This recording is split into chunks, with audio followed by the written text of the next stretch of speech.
Hello everyone, in today's video I'll show you on how you can fix holes in 3D models in Meshmixer.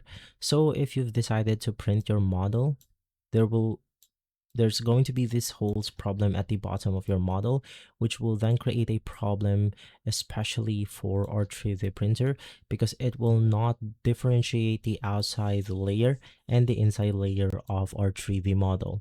So to fix this, the first thing that you want to do is to just select your model, which is going to be this one as an example.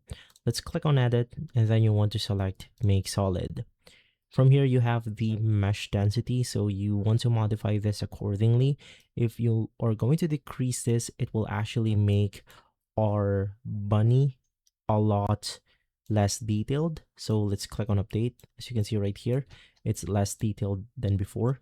And if we actually increase it, it will be more detailed right here.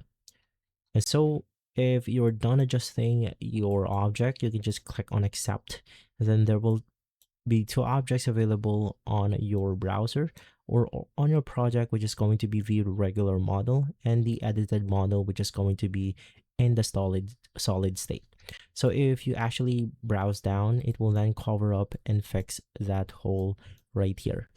And so that's how easy it is to do. If this video has been helpful, leave a like, subscribe, and follow us for more videos like this. Thanks for watching.